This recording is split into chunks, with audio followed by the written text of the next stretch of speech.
Yeah. Okay.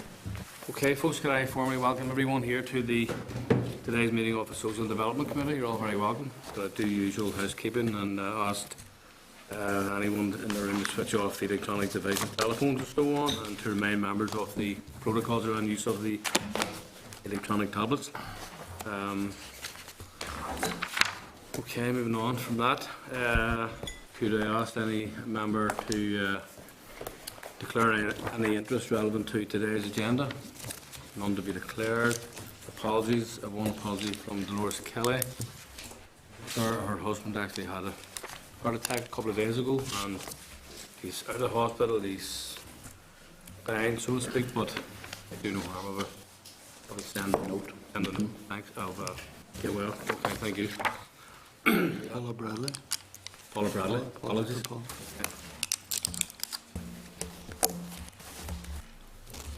Pardon me. And moving on then to the draft minutes of the meeting on the 19th of March. That's the page 6 of your pack, members. Members content for the minutes to be agreed as drafted. For accuracy, agreed. Moving on then to item 3, chairperson's business. Just to remind members that last week's meeting, the committee agreed to sponsor a meeting to hear a presentation from a senior research economist at the Institute of Fiscal Studies. Person has undertaken an assessment of the impact of welfare reforms on labour supply and financial incentives, and an analysis of fiscal issues involved in business. The meeting will take place tomorrow from 2 to 3 p.m. in room 21. It's just been asked to advise that if there is sufficient interest, a separate session will be held from between 3 and 4 for members researchers, and if members wish to avail of that, I'll advise Kevin here after the meeting, just so that they can maybe get that scheduled. I think we did advise him last week. It's not a great day actually for such an event in the Assembly, given Friday constituency day responsibilities for these members.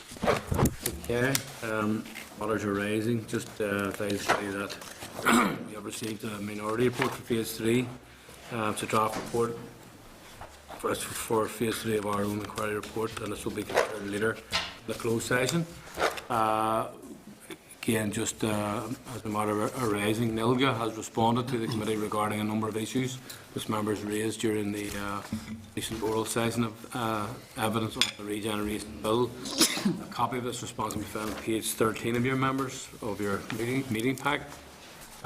Just to ask members who are content to note that and then revisit these matters whenever the committee review the evidence on the bill on the 16th of April as scheduled. Okay, happy enough? Moving on then to the item 5 regeneration bill, we have evidence this morning from NICFA, and following NICFA representatives are here to give evidence to the committee on the regeneration bill. This morning we have Seamus McAlevey and Jenna Mahy, so you're both very welcome to the committee this morning. And I could remind members then that we refer you to page 17 of your meeting pack. Okay, so Seamus and Jenna, without any further ado, you're happy enough to... Yeah, thank you very much, Chair. Thanks to the members to come along. Jenna's going to introduce some comments from us, and then obviously we'll be happy to take questions from the committee. Just to echo Seamus's thanks for having us here today. You'll have already received our note, and I'm not intending to talk through all of it. It'll come as no surprise to the committee that our main focus in the bill is neighbourhood renewal. NICFA have been supportive of the bill as a whole, and it's part of the wider local government reform process. We're really happy for the regeneration powers to transfer as part of this. We think that councils are closest to their communities, and therefore they're really well placed to use these powers. And we think the delay to 2016 is welcome if this is going to allow the extra time for proper scrutiny and to ensure that the process runs smoothly. I think it's important to recognise that this has led to some concern and uncertainty for voluntary and community sector organisations. Change does this, and we just hope that councils are mindful of this throughout the rest of the process. In the note, we've noted our concern with the funding for regeneration and neighbourhood renewal. And whilst we recognise perhaps that hypothecation runs contrary to the idea of devolving these powers to the councils, we feel that any money that's transferred for anti-poverty measures, social need, etc., should be used for this purpose. You'll see as well that our key concern is around the definition of social need and regeneration, etc. We feel that a common term across all councils would be helpful. It would stop 11 different council areas working to 11 different levels, and most importantly, leading to 11 varying outcomes across Northern Ireland for people affected by this. We think the common definition would assist those voluntary community sector groups and others who seek funding in more than one council area. It reduces bureaucracy, it reduces admin. It also increases the opportunity for cross-council cooperation, allows for better and easier best practice sharing, and will make it much easier for councils to work together across their areas. It also makes it really easy to see those areas that are underperforming against targets and a shared definition if in every area it can be related back to one common thing. We think there's potential for the committee to monitor the process as it's transferred and implemented and the rest of the process has gone through. And unless Seamus has anything else to add to that, we'd be really happy to take any questions. Okay, Jim, thank you. Okay, we have a couple of members indicating already. So Jim, then Sammy, and Thank you.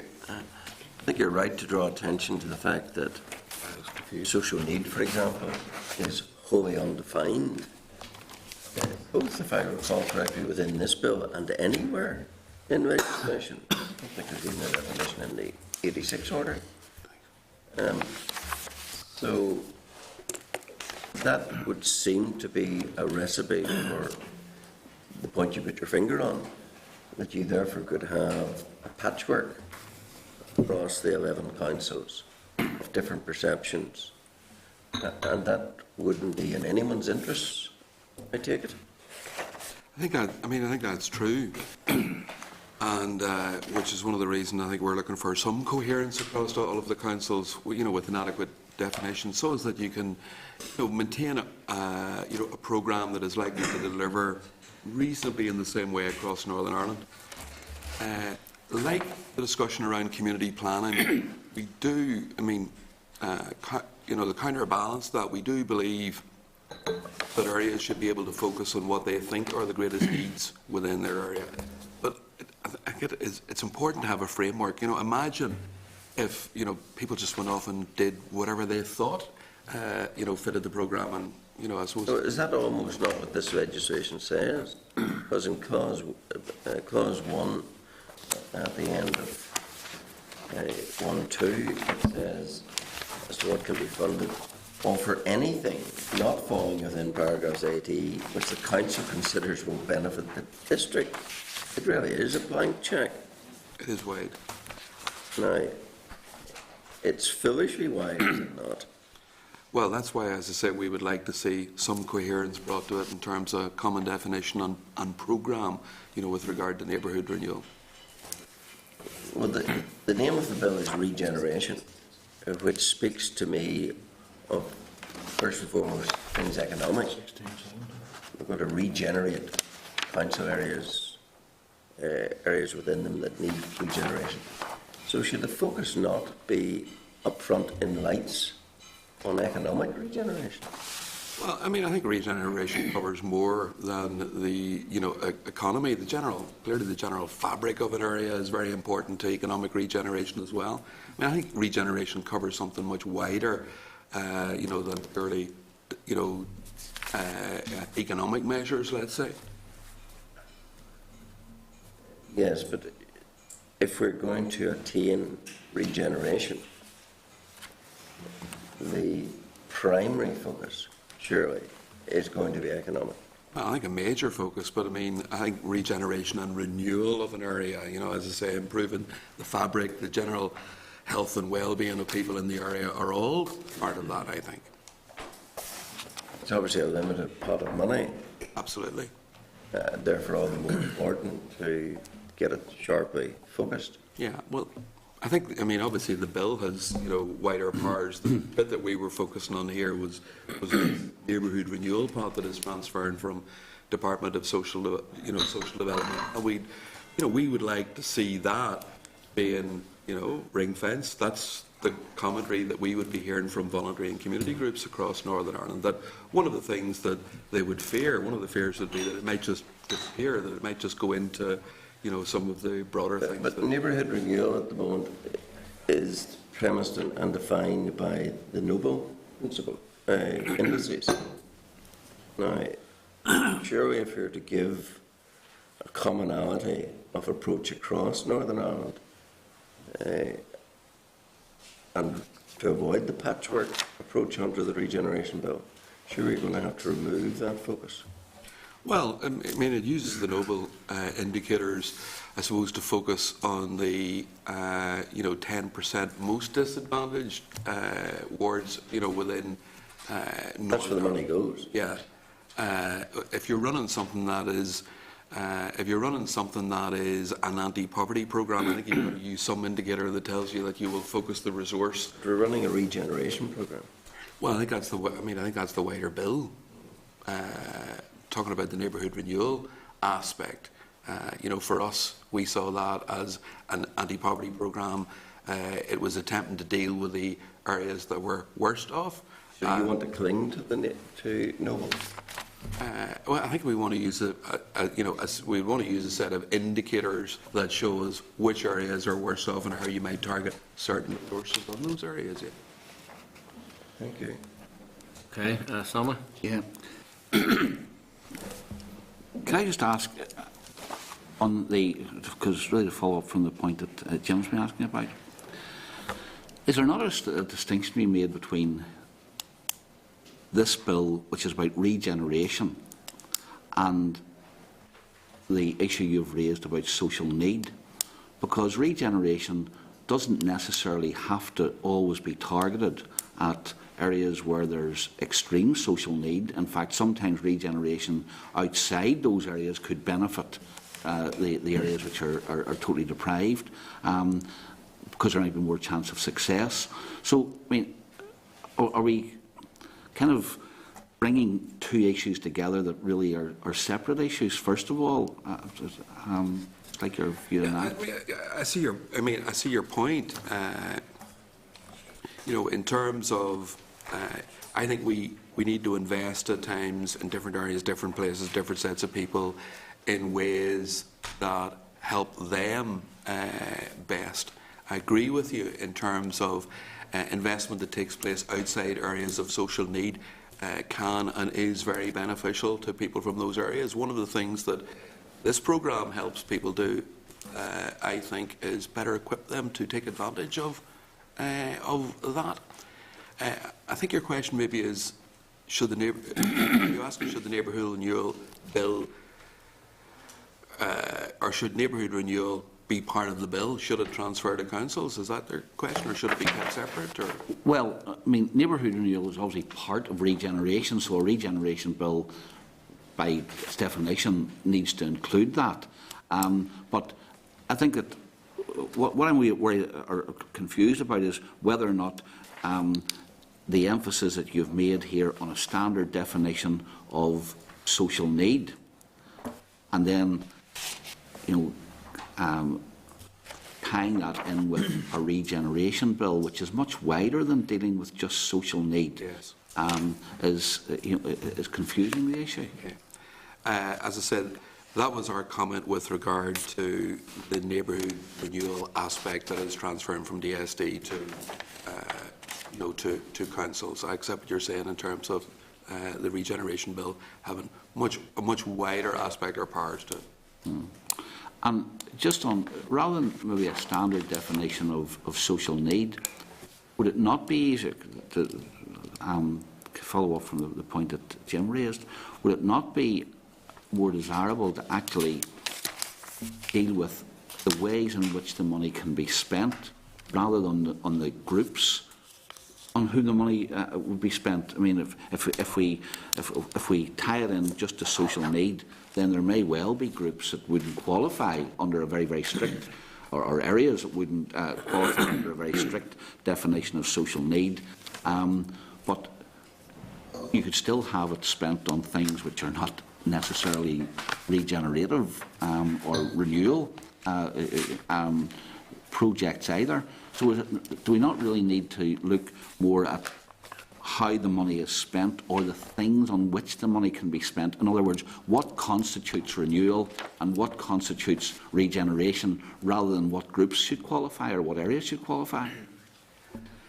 I think we look at neighbourhood renewal as being an area-based intervention, and it is focused on the areas that are worst off in Northern Ireland.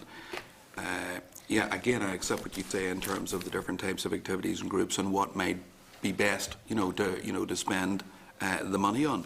Our concern, I think, here was if we don't begin to define something, the whole thing could simply dissipate. It could simply go into the mainstream funding of council, and council could decide to do things that are very far removed from what the original intention of the neighbourhood renewal programme. But are you accepting it? Do you accept that even if you get a standard definition of social need, that does not stop council straying in or using money for things which perhaps would not be defined or could not be defined as renewing an area or regenerating an area? So is that not where the focus needs to be? Rather than a standard definition of social need, the focus ought to be on what constitutes renewal or regeneration, and therefore the bill should tighten up on the kinds of things that the money can be spent on. Yeah, and in our case, what helps people who are most in need benefit from the renewal opportunities that might arise in regeneration. But by putting the emphasis on targeting areas which, okay, it's been pointed out, it's not very well defined, but areas which which fall within whatever the definition is of social need, you might be missing out on regenerative and renewal opportunities which could benefit people and areas that fall inside that definition, but not necessarily require the action in those areas. Yeah, and I would expect a lot more resources to be expended as well, in terms of, as I say, we were looking at this particular transfer of funds, but we would expect that there would be a lot more resources deployed by councils and that they would also pick up on the things that you're talking about, Sammy. Okay. Yeah, thanks for the presentation. I would have thought target and objective needs a fairly fundamental issue and it's inextricably linked to regeneration. I'm not sure, the word clinging on to sounds almost like desperation. That hasn't been the case with neighbourhood renewal. I think in a lot of areas neighbourhood renewal has been used very wisely and very well, certainly in my own constituency. Obviously there may be councils that haven't particularly used it that well, and that's why I think you're quite right to have a uniform approach to it. But it is about targeting social. It is about making sure that areas that need it get it. So this idea of it being not used in the way it should be, I think, perfectly honest, is not acceptable. In terms of the councils, has there been any contact with any of the super councils in terms of how they might approach it? I'm just thinking leading up to it, because obviously there's been transition committees and all of that kind of thing. And the other thing that you've mentioned is the ring fencing of advice, because I think that is important because of the changes in benefit that advice centres will inevitably be under a lot more pressure. And I think it's important that that is addressed, because mainstream funding obviously is the answer. But while we're waiting on that to happen, I think it's important that advice centres do get as much support and indeed funding as possible. Obviously, we have been having some discussions with officials who will be responsible for, for the new super council areas, but very early days. You hear mixed views in terms of, what councils are saying with regard to neighbourhood renewal. I know that there's big concerns amongst a lot of them that the budget is now transferring at a time when it's going to be, cut back severely and things like that, which causes, I think, worry to them, and it certainly causes worry to organisations who've been involved, in neighbourhood renewal. So I think it's a time that, for many, both in councils and in organisations that have been working within the neighbourhood renewal programme, that things are going to be fraught. On the issue of advice services, obviously advice services in Northern Ireland, independent advice services, have received funding from a whole range of different areas.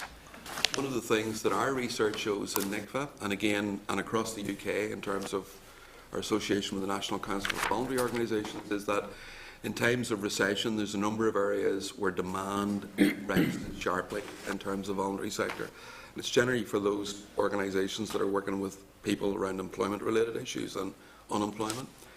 The area of mental health, and the other one is advice. And the demand on advice services really goes up. Obviously, as we implement welfare reform in Northern Ireland, we would expect there will be a lot more demand on those services across a very broad range of organisations. And that's why we would highlight that here, in that lots of people will be looking, we think, for advice outside the system with regard to their relationship with Social Security Agency and others. Do you think in terms of the neighbourhood renewal aspect that there's a wider discussion still needed in terms, because the Noble indices to the 90s? Yeah. 90s. Well, I think it is always wise to review these. Noble wasn't the first, and then there was there was a second set of indicators put in place. It is always wise because obviously times change and things move on. Thank you. Thank you. Roy?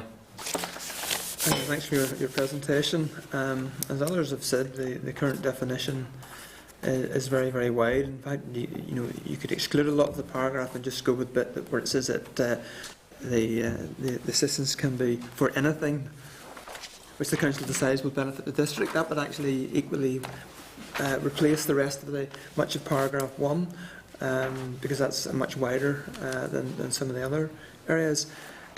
You're saying you'd like it to be entirely or largely focused on areas of disadvantage, and I can see a benefit in having some flexibility.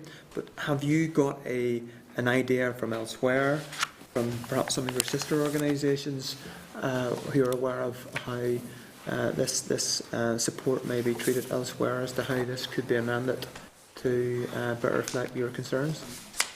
Well, Roy, as I say, our focus in terms of the definition was regard to neighbourhood renewal funds. We generally would agree that if you take things like a power of wellbeing and that the council should be able to look widely at its remit.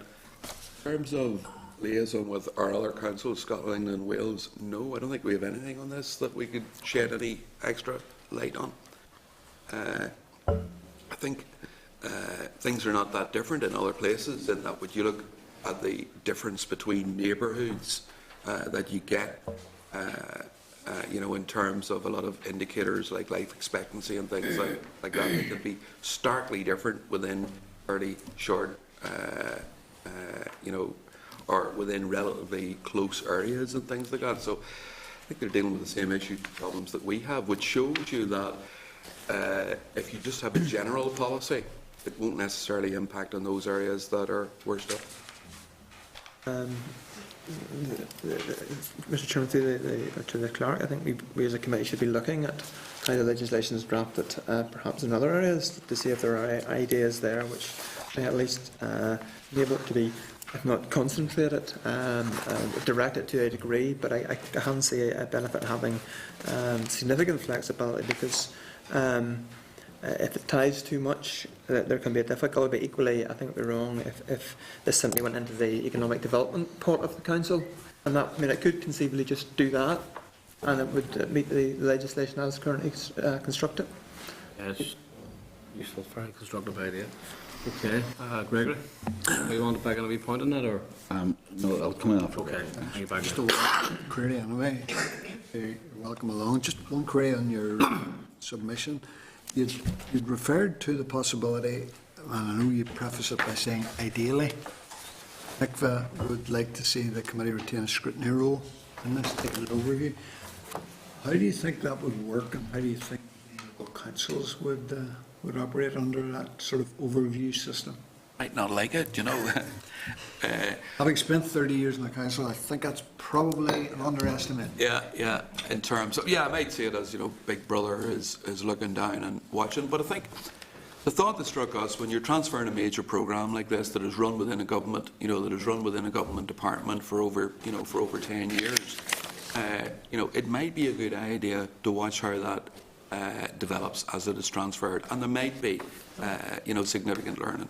Not quite sure if you have the power to do that. We're just saying that ideally it would be, a good idea if we followed where this went over the next 3 or 4 years. I thought maybe the committee might be an appropriate place for that. Even for like a period of time? Right, okay. Just to see. I mean, if we transfer a major programme, it might go very well. It might go disastrously. It might happen, as Roy said, where the money just disappears. It goes into some other aspect of council funding, and that's that. So there can be unintended consequences. It can be deliberate. It might be useful, as I said, to follow that and see exactly what happens. Okay. I think it's fair to say that obviously the department will still retain some responsibilities in these high-level policy decisions, albeit to be functions transferred. So the department will have a role and responsibility, and therefore this committee then would continue to have as well. But it's about probably a question of getting the balance, working constructively with people and all the rest of that, whether it's local government or within the department. Okay, so that's important. Fra. Thank you for the presentation.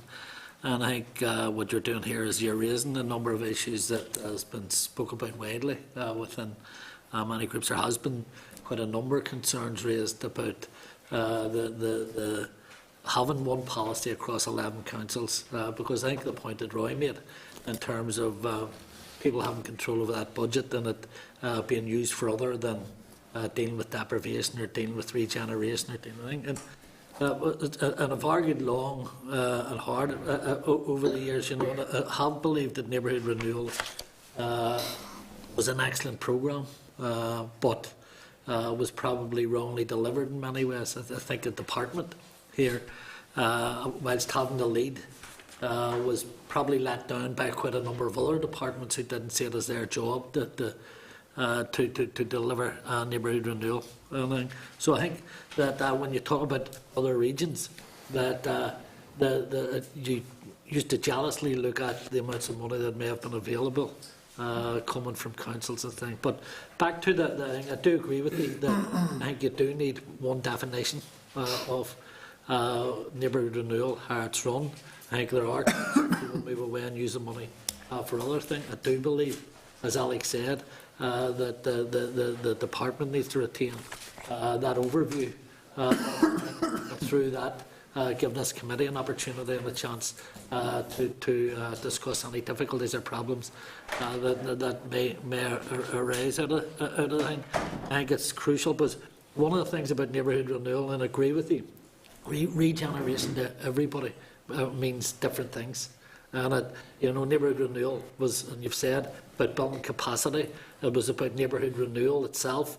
It was about the well-being of the citizens within those socially deprived areas, and about the regeneration of communities. And in there, I do agree. And I said last week, some of the stuff that Sammy said, that there is regeneration projects that can take place outside an area that will have benefits for the areas, but the chance to regenerate the communities that suffer from severe social deprivation offers the opportunity and the chance for people to progress out of poverty and deprivation.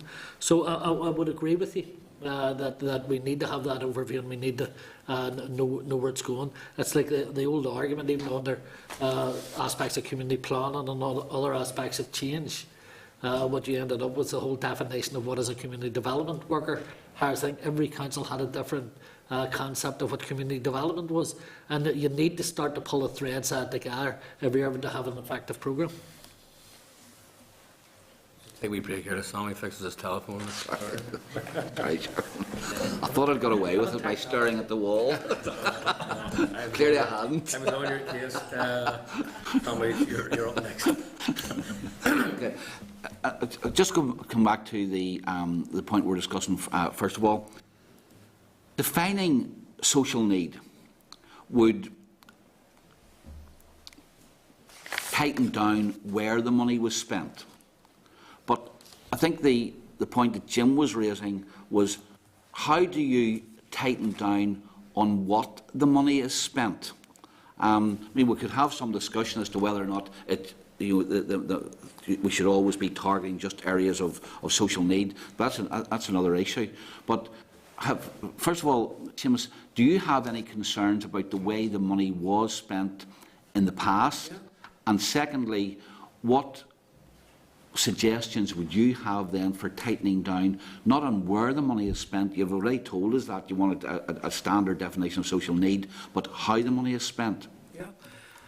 I mean, one of the areas I think where Neighbourhood Renewal didn't fulfil its promise is that in the beginning it was to be a 10-year strategy and a strategic thing. I don't think it ever achieved that. And what I would have thought would have come out of that, if you decided to invest in a particular area, if there were problems, that you would plan for 10 years and that you would expect that to reasonably turn it around.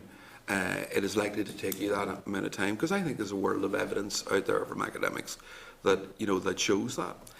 The next bit is in terms of really focusing down on where you get the best bang for your buck. We don't do enough to collect data to show us what works well and what doesn't.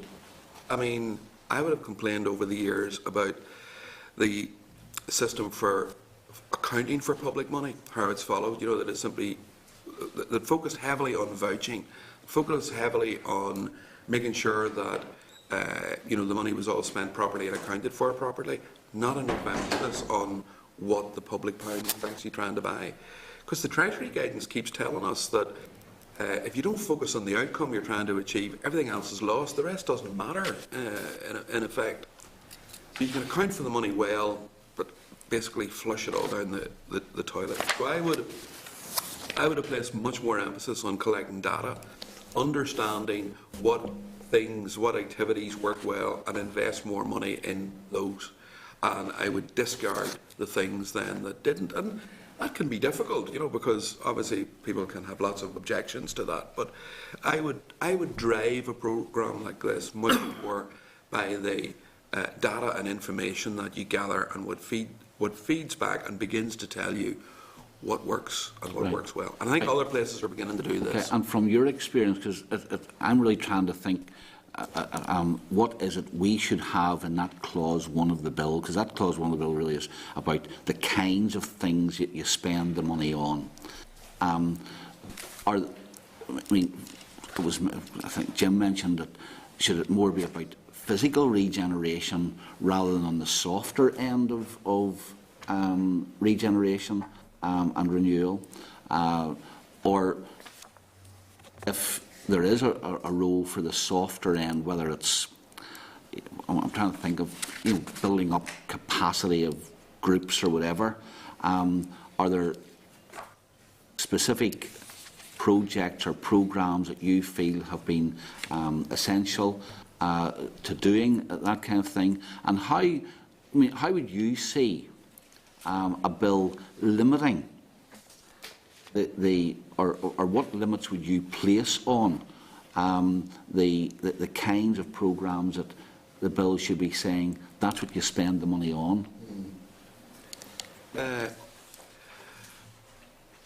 If we deal with this area of let's say soft skills, I mean, I think in the modern world and the economy that we have now, actually soft skills are one of the highest premium things that employers are looking for, right across the board.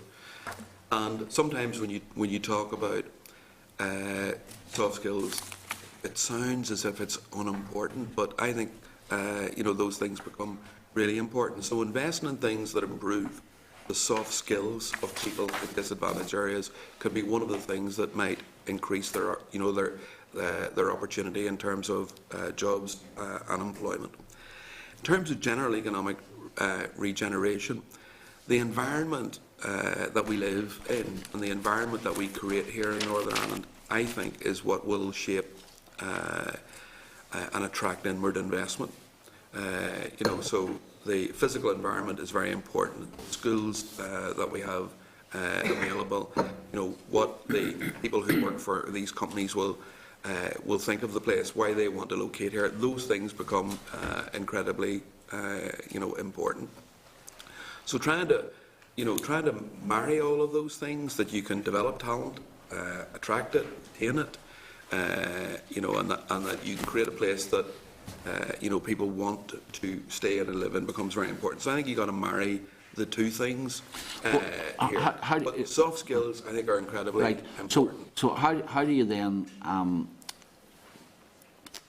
deal with or include that, but yet don't leave because I think that you were agreeing with Jim when he made the point, don't leave the bill with a clause in it which simply states so you don't miss the kind of things you're talking about and spend anything else that the council feels is worthwhile. Yeah. Well, as I say, with our emphasis here was on the neighbourhood renewal programme that is transferring over, and I would not leave that wide, and I would not leave a catch-all clause that allows that. I'd see and take your point with regard to if you have a catch-all clause that allows you to do anything in the bill, then maybe the rest of the bill doesn't count for an awful lot, you know. So I can see exactly the point that you're making there. And you know, maybe it's an unfair question to ask you how you, but really what I wanted to establish was that the catch-all clause does not make sense in the context of a regeneration bill, but you would like to see if they were listing the kinds of things which would constitute regeneration or renewal, that there would be the physical and some of the softer things that could be funded in that. I think that would be no bad thing. You know, guidance as to exactly what we're talking about with regard to regeneration, I think would be a good thing for everyone. It may be difficult to get some agreement over some of it, but it would be good, you know, to have that advice and guidance rather than create the notion of do whatever you think. Mm-hmm. And just one last thing then, just in your submission, you want a standard definition of social need. You want money ring fence for advice. You want ring fencing for neighbourhood renewal. Monitoring of the councils. Is there really a point in devolving these things to councils where you're going to tie them up in this way? No, it's not. I don't think it's tying them up. As I say, we have thought about this. We think there's no point in transferring a power and resource to council if you say to them, we want you to run it exactly the way it was. Because all you're doing is making the council the manager of the central government programme. So we would accept that. In terms of the change, what we're, I think, trying to say here is that it just shouldn't, it just shouldn't be an opportunity to change something drastically. You just accept in the money and say whatever went before, nothing to do with us, and we're going to do our own thing. So transition, I think, needs to be managed and managed well. And as I say, there are quite a lot of organisations who delivered in neighbourhood renewal, and they're clearly wondering, what will happen in all of this. So as I say, how this is managed, I think, is very important.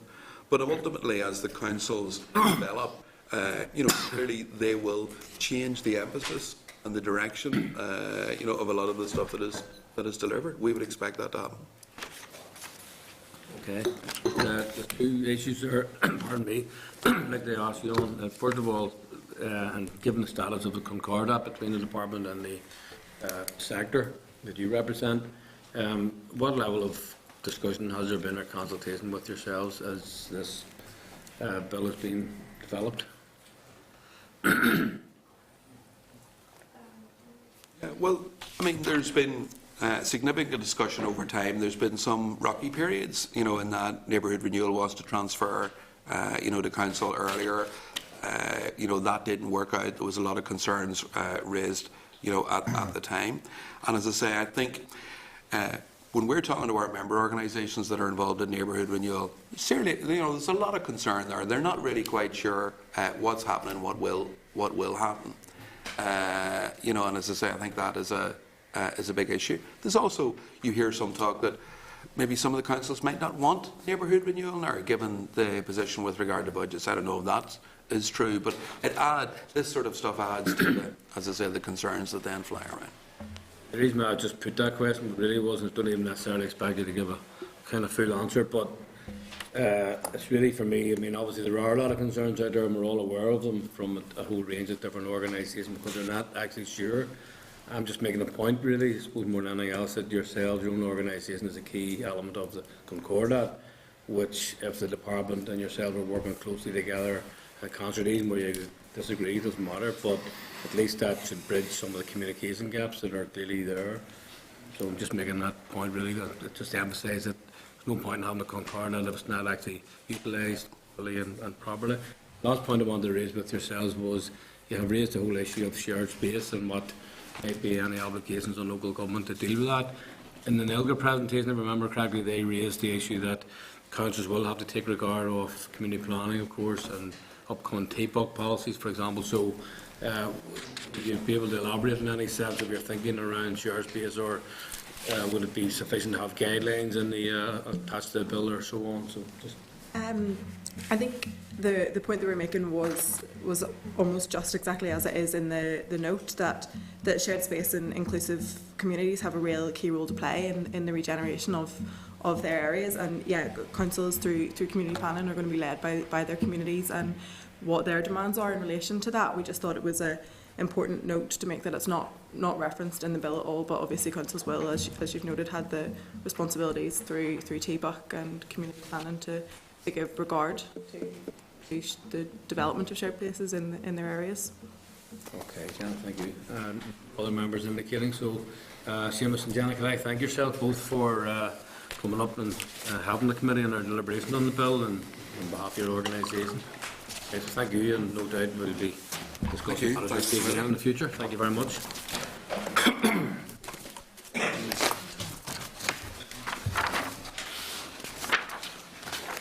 Okay, members, moving on then to the next evidence, which is from the Fermanagh Trust.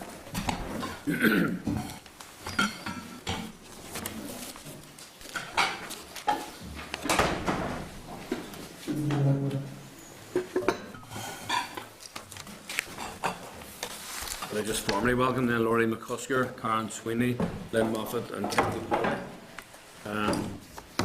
You're very welcome here this morning, and we've already been sitting in on the last evidence session, so you have a good idea of some of the questions and concerns that members have. So, members, on page 20 of your pack, you'll have the information from the Fermanagh Trust. So, without any further ado, folks, you're very welcome again, and leave it to yourselves to make your case to the committee. Thank you, and thank you for the opportunity to meet with the committee today. The Fermanagh Trust hasn't expanded across Northern Ireland. You're taking over. No. But when we initially corresponded with the committee back in mid-January, it was we took the lead role on behalf of 30 organisations that we're working in partnership with, that are supported and have been supported for a number of years by the department under the Community Infrastructure Fund. We felt it was appropriate, rather than hearing from one of those 30 organisations, it may be more productive as part of your discussions to hear from a cross-section. The number of key issues which we've outlined in our paper, first of all, probably picking up on a previous point from the discussion with the representatives from NICFA, we honestly feel this bill does not honour the government's commitment to participatory processes. I think our last discussion with representatives from the department were back in November 2010. So the Concordat, the draft or the department's corporate plan about inclusivity and collaborative working, and the development of the regeneration bill to date has not been a process about engagement, definitely from the organisations who were representing and the others who've been working with us, which is disappointing. And very importantly, the department released a document called the Practices of the Urban Regeneration Community Development Policy Framework in towards the latter end of 2013. And I think that document was a very well grounded and considered document about how the department does its business and plans to do its business. It's unfortunate that this is a very important bill, which will see approximately 56.5 million transferred from the department, did not engage in some of those participatory discussions and processes and hear from organisations across Northern Ireland about their experiences and have some sort of input. The second of all, just building on that, there is a real lack of information. You know, the discussions to date have been discussions between local government and the department and officials in particular. So we're not party to those discussions. Obviously, the first, there's been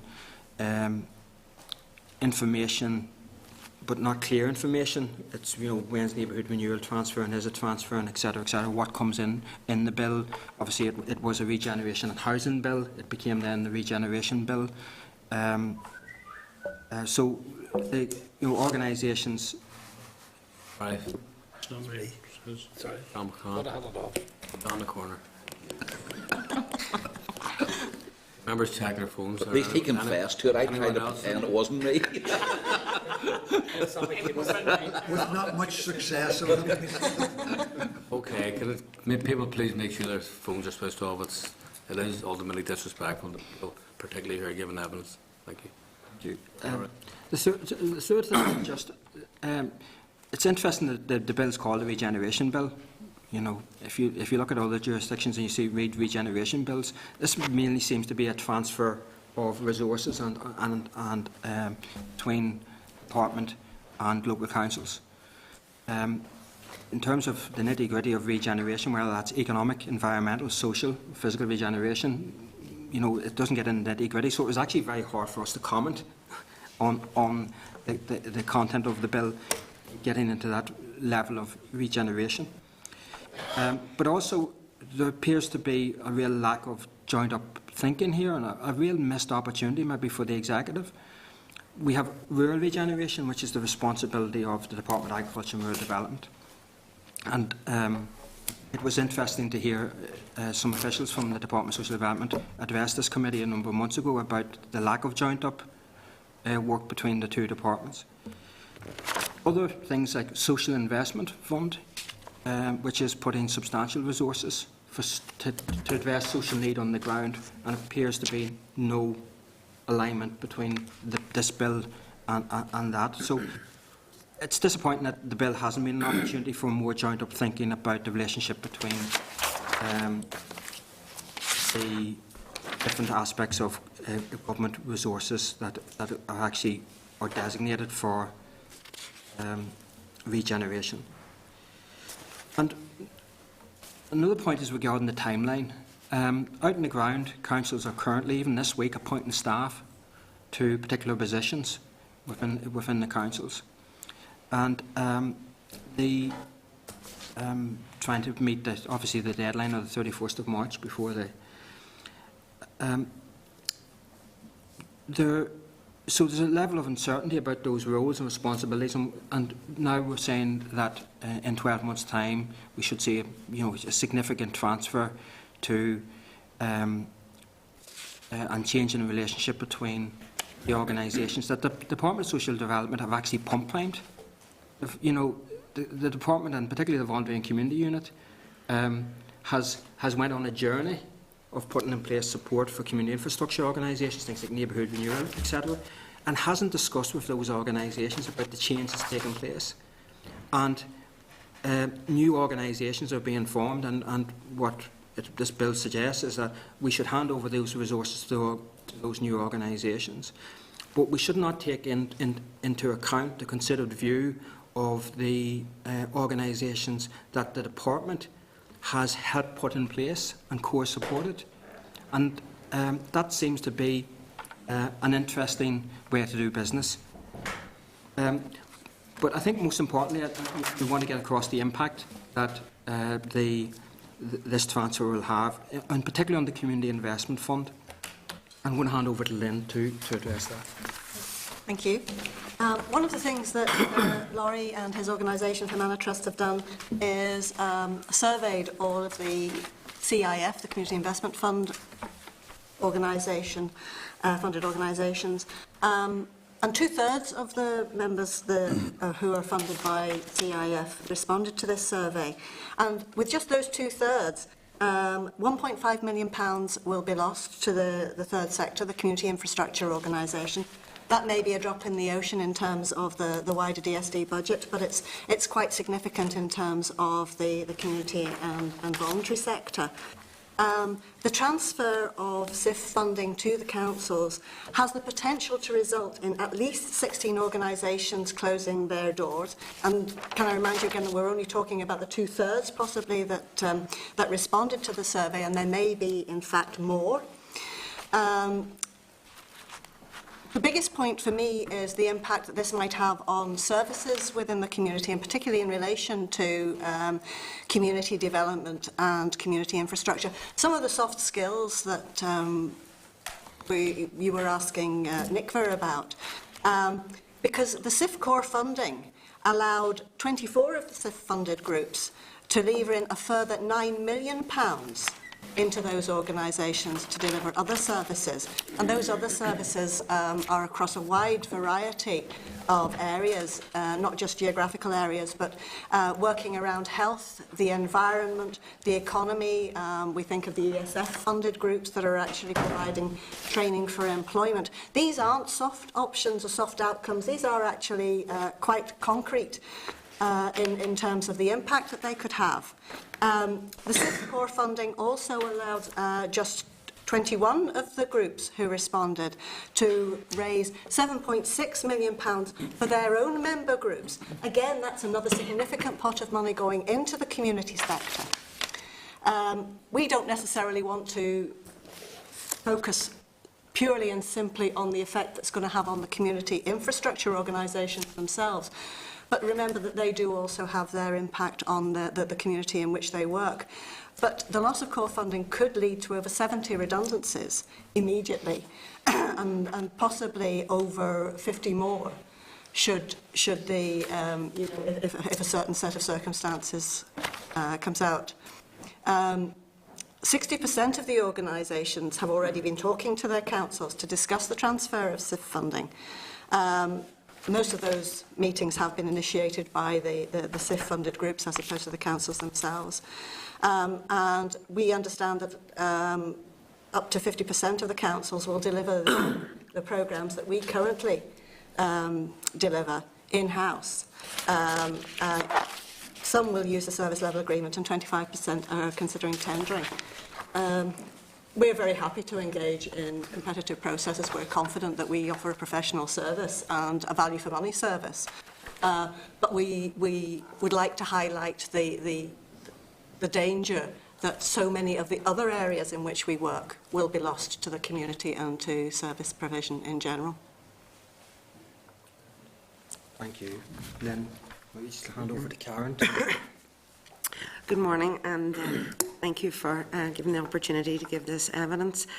I work with the Women's Support Network, but we're a member of the Women's Regional Consortium, and therefore I've gathered the views from the wider women's sector, mainly in relation to CIF, but also those who are in neighbourhood renewal and other, and I'll use the word community development frameworks. There are currently, as I said, 36 organisations. Of these, 12 are actually women's organisations. 11 of those 12 are women's centres in some of the most deprived areas of Northern Ireland. It wouldn't surprise you that the average age of most of these organisations is around 27 years, because they're some of the original community development organisations that were developed.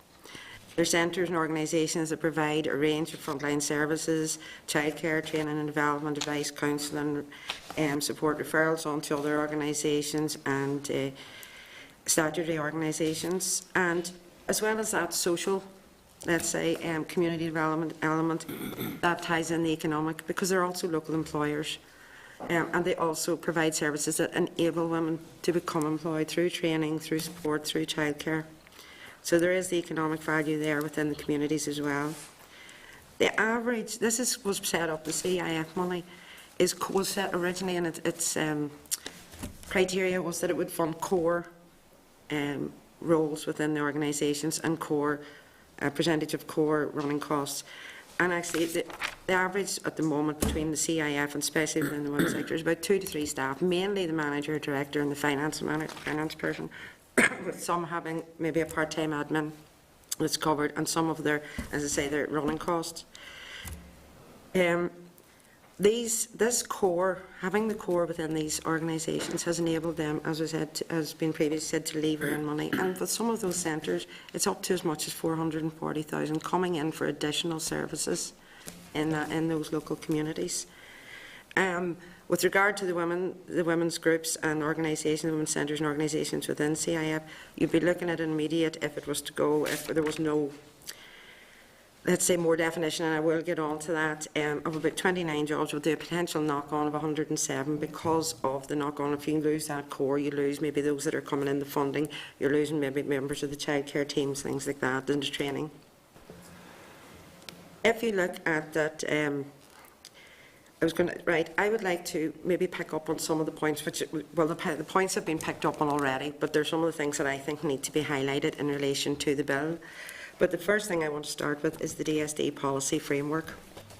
It's actually it's called the Urban Regeneration and Community Development Policy Framework, but most of the way through the document it's referred to as the Generation and Community Development. And it's important to remember that those two things are actually separated out, whereas this is a regeneration bill. There's no mention of community development within the wording of the bill. It does mention social need, and like yourself, I went on a wee hunt for that too. And apart from it also being called the social need bill back in 1986, you could go from anything from Maslow's hierarchy of need to social policy to try and get a definition of what they're referring to here. The policy framework, it did establish that it was the Department Structure for Urban Regeneration Renewal, community development activity, and it would shape the way that regeneration and support for the voluntary and community sector are delivered in Northern Ireland. It actually specifically, in a couple of different places, mentions that this is especially important given not only the major changes in the global economy but also the reform of local government in 2015, when councils will be given a greater role in regeneration and community development. It never stops at just regeneration. There's always, so the policy framework has a different wording to what's happening. The document also, as Laurie has and was also alluded to, sets the importance of the Concordat and how the government and the voluntary community sector should be working effectively in partnership to oversee this transition and conferring of powers.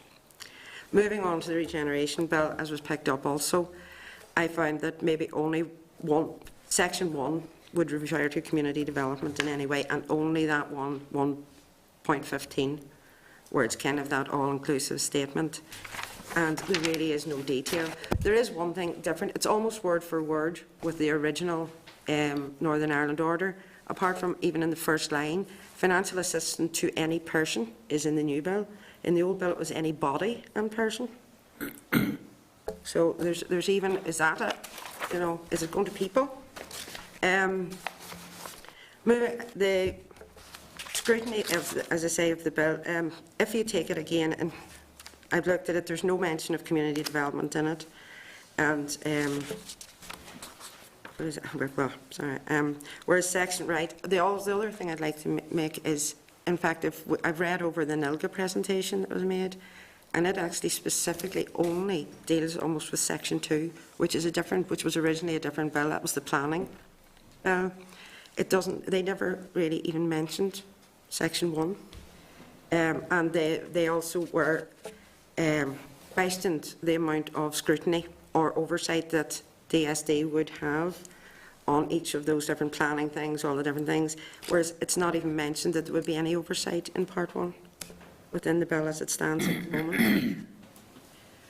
There's also a few things, and it's to bring in the timeline and the community planning, because there's been a lot of referral that, you know, a lot of these key functions and things will be picked up in a lot of the delivery, and if you like, the detail of the wording will come out on how the money will be spent through the community plans. If we look at the draft guidance for the operation of the community planning, which was out for consultation from December onwards there to March, I actually did a word search on that. Community social need is mentioned once in the whole guidelines, and that's just in relation to to support the economic and social needs of the district in line with regional strategies and policies. It mentions Community, it also mentions, community development just once, and that's also in relation just to the development of local economic development and local tourism, along with all their normal council functions. So again, there's nothing in there to allude to that. If we go back and align that with the Concordate, if we look at there's the development of the community planning partners, all right, and who we're going to bring forward the community plans. Legislation states that it should be the likes of the Education Board, the Health and Social Care Public Agency, but there is no recommendation, no actual requirement to have anybody from the voluntary community sector. They advocate to communicate and consult with those in the community and voluntary sector as, and I can just very quickly quote, as the sector is best placed to reach and involve those sections of the community with the mainstream public sector, which may find hard to reach to access funding that is not available to public bodies. Specific efforts should be made to involve representatives from underrepresented groups in the wider community planning structures, so that minority and hard to reach groups such as ethnic minorities, women, faith communities, older people, younger people and children and disabled have a voice in the process. But they advocate that you can use those as support partners. They're not full partners, and they should be brought in when they think they should be brought in. That brings into, just in that, the timing. Within that document, they state that there should be the first almost draft community plan within 12 months of the new councils getting up and running. If we don't have any detail in the bill of what's going to happen or how the money is going to be used, we're not going to see it in any community plan for at least 12 months. So it asks, this is where the concerns of the sector are. How can we regulate or see where the funding as it is transferred? If you take the example of the SIF money, it's a very small proportion. Maybe it is that they're saying, you know, we won't get sight of where it's going to go or how it's going to be distributed or how councils, because we are picking up from people that have been to the councils and spoke to their council representatives that there isn't much of a ring fencing. Maybe, you know, that there'll be no ring fencing. It could be their pot. They're not saying what it's going to be used for.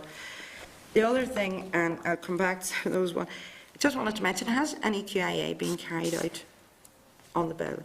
Now, I can understand that this bill is essentially an enabling bill, a wee bit like welfare reform, in that it's to pass on powers and provisions. But I think given the immense amount of finances and powers that are being conferred, it's maybe something that should be looked at. I may have missed that if it's there, but because it is essential, it could be a loss of community, local frontline services. We would ask that, given the lack of detail, information and scrutiny contained within the bill, in addition to the framework associated with the bedding in of the new councils and the development of the initial community plans, that we would ask the committee to support our proposal and the Minister and the Department that they separate out these two bills again, that maybe we can have regeneration and community development and use it as the original. If I say Derry and Strabane and Belfast were kind of ahead as an example, they were kind of a wee bit ahead of the other councils last year and actually were putting out, and what their ideas were to phase in. For example, they were going to fund as is for 2 years while the community plans were being developed and then open up new funding. And maybe it is that, as DARD is not deferred any of their resources or powers either at the moment, that maybe it should be phased in and separated out, and asked that CIF, as well as Neighbourhood Renewal, or if you like the Community Development Arm, remain with the ASD, if only for a couple of years, to phase it in and see how the councils are going. Thank you very much. Thank you. Finally, just to hand over to Cathy. I'm not going to say a whole lot. I'd just like to sort of summarise and end by saying that I would like to come from the community point on this and what's happening on the ground. So the Department of Social Development, as you're aware, have the lead responsibility for supporting voluntary and community sector and community development specifically. And we'd like to ask the committee today and the department to listen to what's happening on the ground at this time. There's just so much change going on out there, and the communities are lost in all of these bills and things, that I would just like used to take time to think about what's happening on the ground, and that we're here as community infrastructure support organisations to support their assessed needs. And you talked about needs earlier on, Sammy, and how you define social needs and all. Well, if you look at the list of organisations that we're here representing today, I can pick any one of them and tell you exactly how they're meeting assessed needs. So if you take Coleraine and Causeway Rural and Urban Network, for example, they're actually the key body delivering a social investment programme worth over £2 million. That body are the lead partner for OFM DFM, and they're delivering on assessed needs that have been determined over the last 2 years with people working on the ground. If you take Newry Confederation, and Mickey should be nodding too, they have led neighbourhood renewal for this whole length of time. So the department built up this infrastructure over the last 15 or 16 years, and they did an absolutely amazing job of it, because they have this absolutely great resource in all of these organisations who are actually fulfilling everything that is set out in their urban regeneration and community development policy framework. They built it and they got it working really well, so they did, and they have such a breadth and spread across the whole region. And they created this sub-regional infrastructure, which is what we call ourselves. We're not local, we're not attached to the councils. We've been able to develop separate to the councils, but yet we have been able to build up the best partnerships with those councils everywhere, because we weren't paid by them as such. And I can't keep my eyes off the sign behind Alex there, which says ensuring accountability, because I really worry that that's what we are going to lose in this all. So I worry that we have had this. I don't like the word independence, and I know we don't like to be called independent community development support, but we have been able to meet local needs unconditionally. So whatever the communities were bringing to us, whether it was something the council were doing they didn't like, or whether it was something to do with the environment, we were able to address it. We were able to sit down with those communities and find local solutions. And that's what's been so lovely about the Community Infrastructure Fund that has been funded all of these years by DSD. If you look at a copy of the Urban Regeneration and Community Development Plan, it says itself the implementation of a number of successful urban regeneration and community development programmes. That's exactly what Community Investment Fund did. It built up this brilliant infrastructure that links local people through local networks and support organisations to the department, but yet allows us to work with the council and feed everybody into really what has already been local community planning on the ground. And we ourselves, I know, have 5 local community plans in neighbourhoods and estates, as do many of our other networks, where we take the information from the ground and we are now in a position to feed that into councils. Our concern is that if our money is transferred to councils, and we know for a fact, I'm going to use my own example, I met with our council yesterday, Ards and North Down as it's now called. Not North Down and Ards. No, it's not, Sammy. A comes first, and it's Ards and North Down. So it is. And it's not East Coast Cooleraila or whatever else. And, you know, we sat with their officers and discussed the next year, what's going to happen and what we're going to do this year and, you know, our urban and rural networks, the 3 of us sat sort of with our mouths fallen, because they were talking about their 30 programme activity workers they have and their 4 community development officers they have.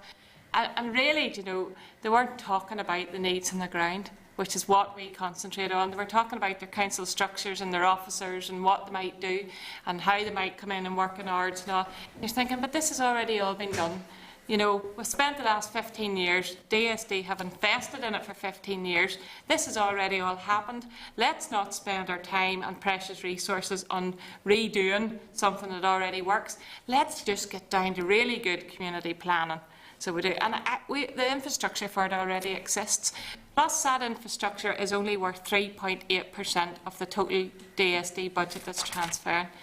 So we'd like the committee to think about that, and we have met the last minister and the head of VCE to discuss that, to say, you know, we are not local, we don't fit in local infrastructure, because we need to have that accountability with our councils. We need to be that bridge between what local people are saying on the ground and what's happening in councils, the new councils, and what's happening in the council's community plans, and being able to feed that back into this urban regeneration and community development policy framework. And I just wanted to read one more wee bit from this, and it says The present recession has further strengthened the need for local community solutions at the same time as the Fondling community sector is under growing pressure to become more self-reliant and sustainable. It is therefore vitally important that the assets of strong community infrastructure and capacity in the Fondling community sector are maintained, strengthened and effectively utilised in both increasing the sustainability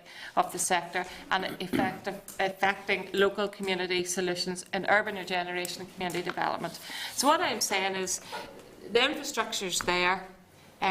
We know we have our new councils now. We have great working relationships already exist with those councils, and I just wouldn't be rushing to send us all to the unknown in next year when we just don't know what's happening and we don't know what the priorities are. I have argued all along, and most of my colleagues have too, that it's going to take time for the councils to bed in, and we would like to, instead of getting caught up in that embedding process, focus on community needs, on community capacity building, on community social and economic development, on all of the things that you will see in the report that we do so well as infrastructure organisations, and to be that link between local councils on the ground and the department, which has this role and remit and responsibility for urban regeneration and community development. I'm quite sure I was supposed to say something else. Hold on. You're going to be brief.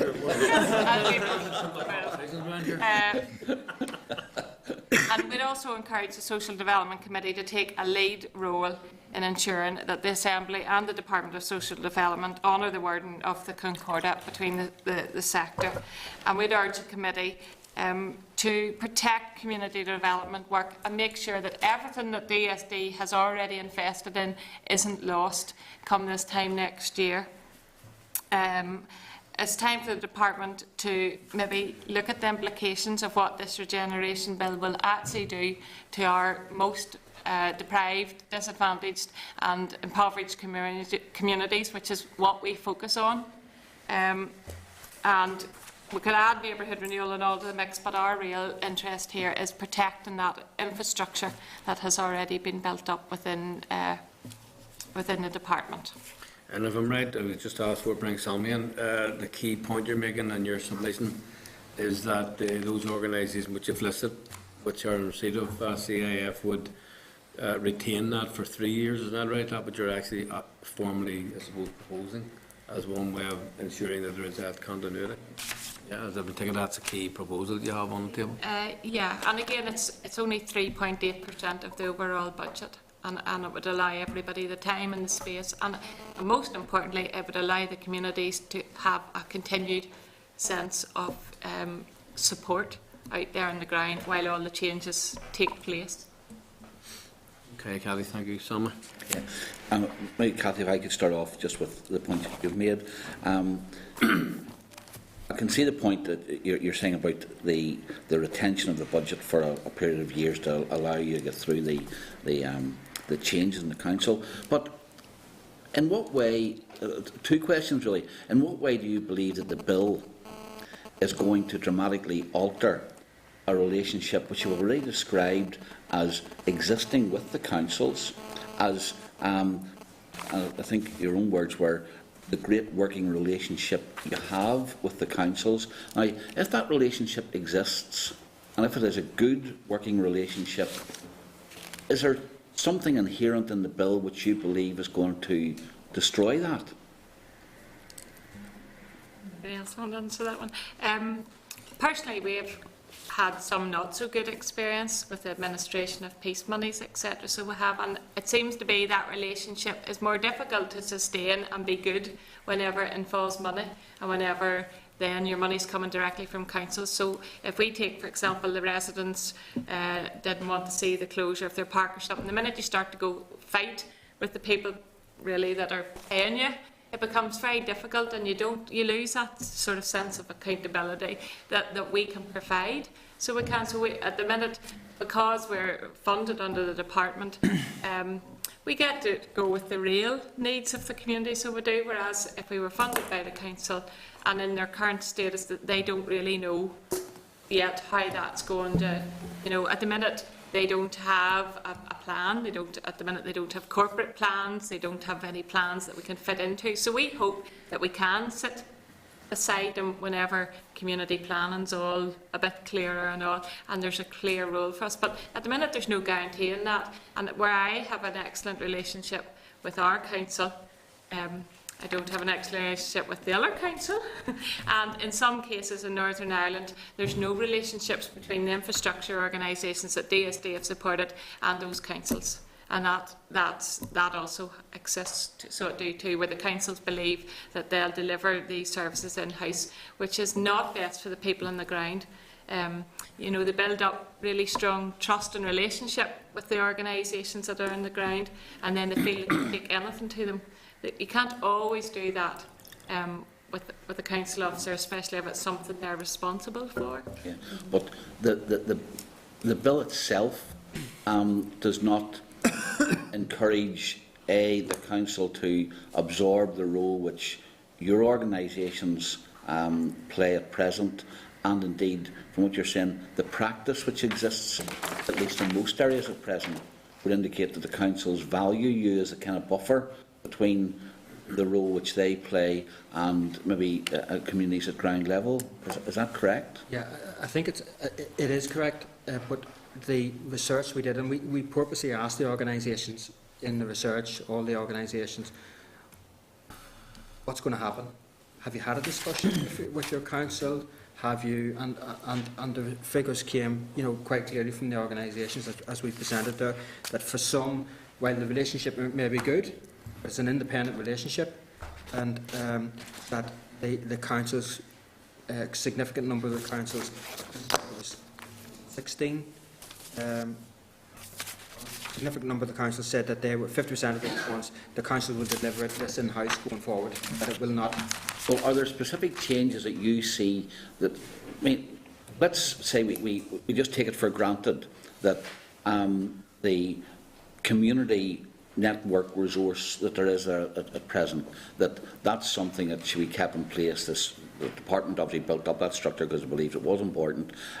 Let's say we take that for granted, and that there's no change needed in that. Then what provision would you like to see in the bill, leaving aside the transfer of the funding, what provision would you like to see in the bill that would ensure the continuity of the network which you're associated with, or you're part of? It's very difficult because of the wording of the bill as it's actually worded. You know, in terms of and picking up on Karen's point around it said, you know, around social need, but it doesn't get into detail at all. So, you know, what wording you would put to do that, I'm not sure, Sammy. I don't think we have an answer to that. At the minute, there's nothing in that bill that talks about community development, or there's nothing really that talks about, there's no remit for the councils to have a community partner. You know, there's nothing in there at the minute to make any of that happen. And somebody said earlier on, I'm not sure who said it himself, that maybe it was Gregory, haven't worked with the council for how many years. You know, you said it yourself, how likely is it that that's going to just suddenly happen?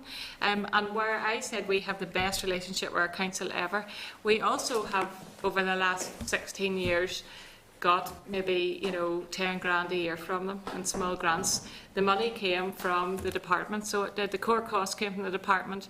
The £1.5 million for a new infrastructure building to house Women's Aid and the rural projects and the networks, and we have 12 organisations in the one building, came from the Department for Social Development and their policies and their assessment of needs, and looking around Northern Ireland thinking Coleraine needs an excellent hub in the Causeway Rural and Urban Network. You know, Newry needs it in Ballymote, Oma needs it in Oma Community House, you know, Fermanagh needs it, the women's centres need it, and they built up an infrastructure based on need, based on actual determined, monitored and evaluated needs, what needs to be put in place, and the department did all that, and all that investment physically and in terms of running costs. It was, if we had been waiting on the council for anything we have now, we wouldn't have it. Our money was all brought in from outside trusts, and still is, outside trusts, charitable trusts, regional bodies, the departments, public health agency, most of the infrastructure organisations, which is why I'm saying we're different than a local community group, are bringing their money in to use on the ground to meet specific needs from departments or from large bodies and trusts. Important point there is, like, is a sizable proportion. The money that we talked about, 1.5 million for those 26 organisations. So we're talking, you know, or about 2 million for the 30 odd. So we're talking about 50,000 on average across the organisations towards core costs. And sometimes you hear the discussion, well, does that just lead to these organisations then going to government to get more money and more money? Okay? But if you look at what the independent organisations that we have here and the others on that list have been able to bring in, district councils can't bring those in because they're statutory organisations. They can't go to the charitable trust world and say, you know what, here in Ballymena we need a specified drug and alcohol programme and we're asking X charitable trust in.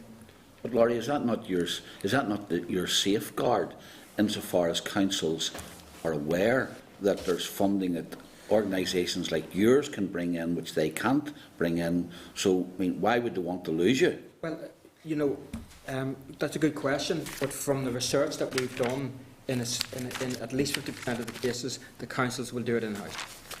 It's maybe not a case of why would we want to lose you, as well, why would we bother funding you if you can get, you know, and that's the you know, when you're saying about relationships on behalf of the women's sector, some of them have very good relationships with the council, and some of them don't have not so good, not a bad experience of. I mean, and it just depends too, and with the joining of different councils, especially when they're straddling areas and things, you know, that has caused differences of opinion. But again, as Cathy was saying in hers, you spoke to members of your council yesterday. It was the same with some of the women's centres who went, when the applications were going to come out from SIF and they were going to, you know, last year, before, when it was still supposed to move over from the 1st of April this year, we had organised women's centres. You had some who were in council areas that were set up, as I say, the North West Belfast City Council, the new Belfast Wider City Council. And then you had others who were, you know, ringing me up and going, we have heard nothing. I've spoken to our council. They said, no, there's not going to be any applications. We haven't decided what we're doing with the money. It's going to be ring fence.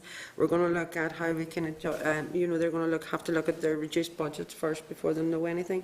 So that's the uncertainty. No matter about the good relations, when it comes down to it, it'll be about money. And it'll be about resources. Could I just... And not, which it should be, about the delivery of the services and the value and the return, social return on investment that these organisations have. That's an argument, though, for not having any change. I mean, change will tend to bring a degree of That's what I'm uncertainty. saying. Well, you know, debate, but it's this period. It's just this sudden, you know. Let's put it all over there, you know. The other important thing to flag up is as this change is taking place, one of the things that councils are currently doing, and I know that from our own experience with the Fermanagh and Omagh Council, they've both had different policies around working with external organisations or grant aiding external organisations. And if you think of the discussion on the radio the other morning about different policies for charging in swimming pools, you know, and how councils have to align, are trying to align that with, you know, as the new corporates or the new super councils. The same's happening with things like the grant programmes, etc. So they have to try to align two different policies and two different practices, and that's going to take time to embed in. That's first of all to design it in the coming months, and then try to embed it in, and throw this on top of that as well. It's just something to flag up. Can I just add, see, at the minute we act, you know, we monitor everything we do and all of our outcomes, and that's all reported to DSD.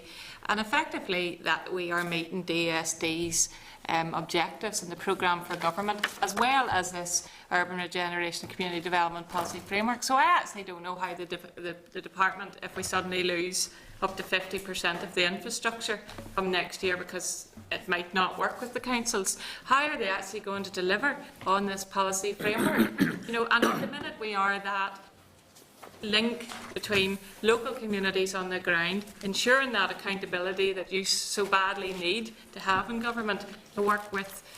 So it's maybe like the discussion you had earlier on, well, how do we make the councils make them do it, or scrutinise it?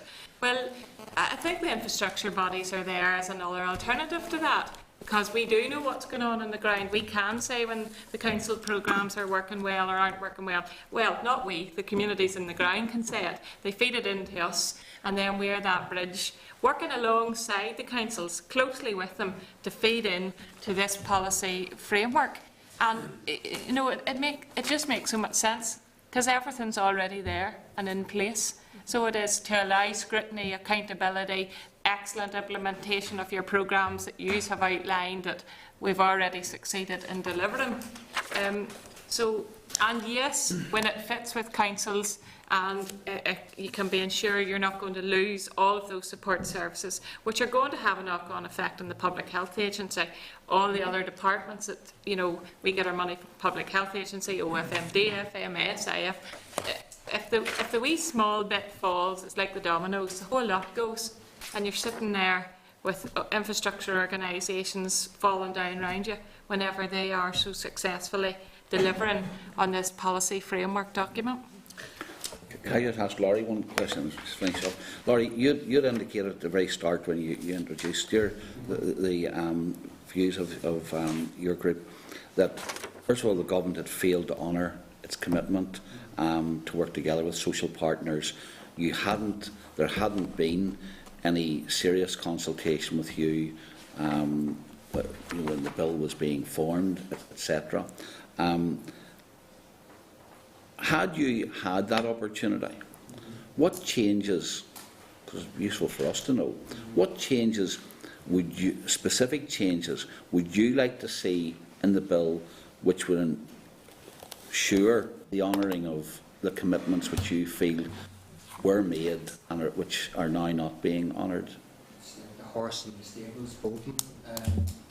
To some extent, I would have asked the officials of the department to say, okay, what's working, what's good, and what's not so good. Okay, first of all, and with the changes in terms of local government, what is that we should protect in terms of policy and practice that works, and what should we actually say, we need a discussion. I would have liked a three-way process with local authorities, with community infrastructure organisations and the department. And I think now I think going forward, if the bill would think, or the department in conjunction with yourselves and the Assembly, think about the value that you have built up in terms of your investment in those organisations. Should that be protected in the bill, or should it not? And if the department thinks that should not be protected, well, tell us that, and then we'll go off as organisations and talk amongst our community, our boards, etc., and decide what we want to do as organisations, but respect us as equal partners. So I think the conversation needs to take place about, rather than that two-way process between the government and local government, it needs to be around the partners that the voluntary community unit put in place years of work to build up. And I think the bill needs to give time and space for those discussions to take place. Regardless of the process by which we reach the bill, we now have the bill, and I suppose the issue which we as a committee need to address is if you have concerns about gaps that there were in the bill as a result of being left out, as you have described it, of the process leading up to it, what specific kinds of issues do you believe now need to be included in the bill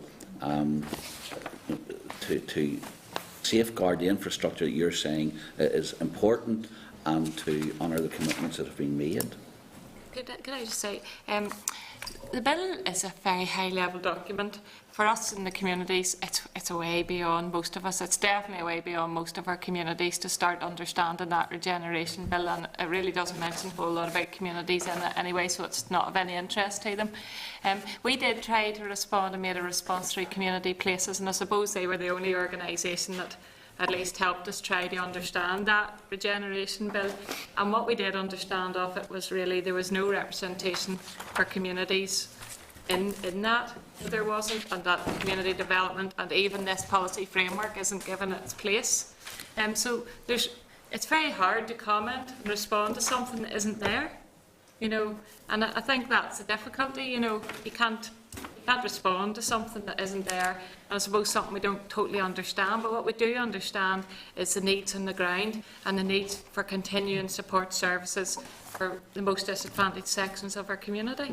So we just need to find a way to try and get that across to you as a committee, for you to find a way to ensure that this bill incorporates that and is representing and meeting social needs. Possibly something along the lines of community development policy and practice being good community development policy and practice on the ground in Northern Ireland should be, and I'm not sure what next word I should use, it should be considered and should, where possible, because if it just goes along the way that NILGA wants it to go, etc., it's a two-way it's a one-way engagement from the department to local authorities, and then it's up to us to come to the table to the councils and see if they're in a position or if they're interested, and it appears in half the cases they're not interested. Okay, thank you for that. Mickey? Yeah, thanks for the presentation. At this point, I'd learn interest because I was employed by Confederation Community Groups for 27 years.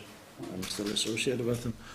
But going to the point, in terms of councils, it depends on the council, purely and simply. I mean, when we talk about that sort of relationship, for the first 17 years, the project I was in Welfare Rights, the council didn't give us any funding. You still had to go up every year and justify your existence, but didn't give us any funding.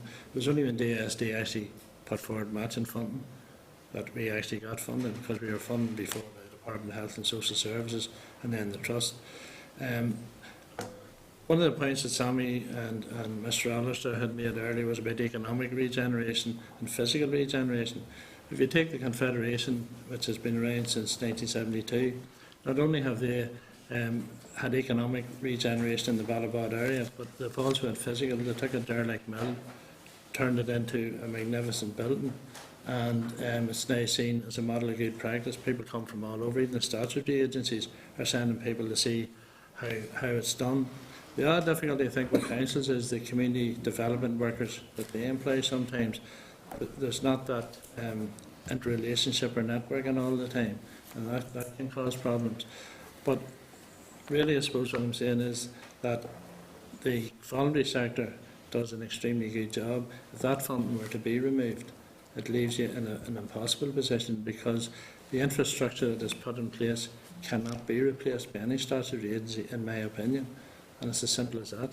So the build-up relationship with the super councils can be quite difficult, because if you take our council, Urian Mourne is now goes from Cullaville to Strangford, huge area, you know, so the same needs aren't always in particular areas. And the League of the Confederation, which obviously I'm very familiar with, has built up such a fantastic infrastructure, covers the whole of the Newry Mourne area, cross-community, apolitical, all of that. So it would be impossible to replace that, and unless the bill takes that into account, and the work that you all have been doing, then all of that can be lost, and lost very easily.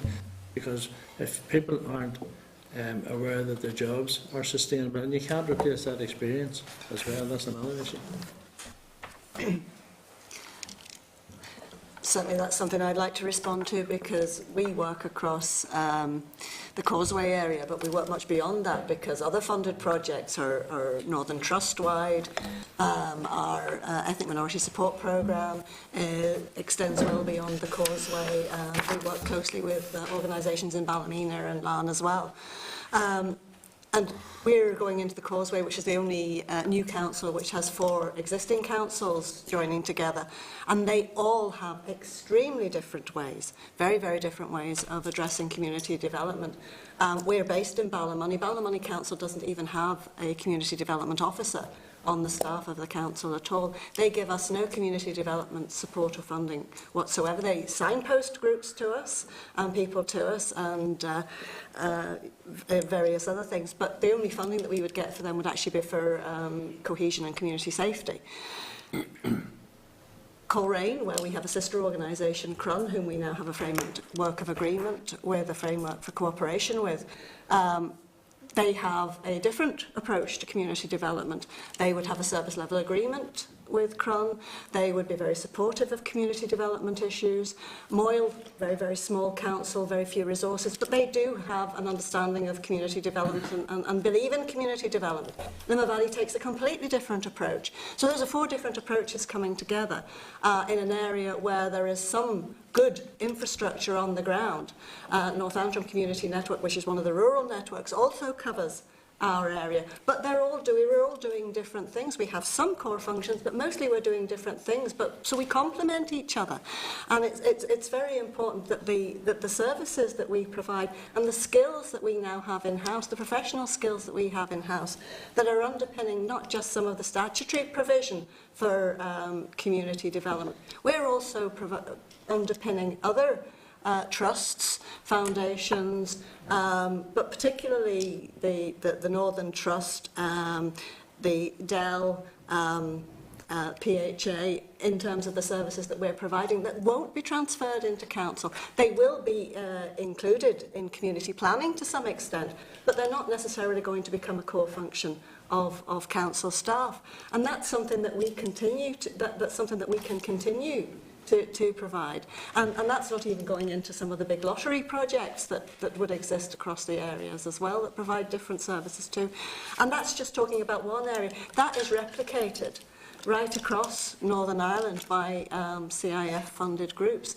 We're really, really concerned about protecting the level of service provision, not just what might happen to our own futures. It really is what's going to happen on the ground for the communities that we serve. Jim? What I'm hearing from you is that you think you were neglected in the run-up to all of this. I take it your organisations did respond to the RPA consultation, which really was the only consultation that covered the generation of this bill and other bills. We would do most of that through Community Places, who gather up all of our information. They actually facilitate 22 of us, rural and urban networks, amongst others, to feed in that information and respond it back, because a lot of the time it doesn't make great sense to us. So it doesn't, that's not our line of work, whereas they have an expertise and all of that. So yes, most of us have responded through a joint consultation with Community Places. And do you mean RPA 1 or RPA 2? The 2010 consultation. Yes, that would have been done through Community And that you would have made the points that you're making today. Yeah, and we have made these points all along. You know I was part of a team that made these points to Minister McCausland with Jim Shannon with me. And we also met the new head, is it Tracy Mahard of VCU, and have been through all this. At the time we were told it's too late, the train's left the station. Now that was 24 months ago. The train didn't leave the station, so it still hasn't left the station, and we have said all along, look, listen, you have a brilliant infrastructure, you know, don't lose it. Don't lose the support services on the ground that are delivering these programmes. The concern that, for example, 16 organisations will have to close their doors, that's because you perceive you'll be starved of funds, or because councils will perform those functions themselves?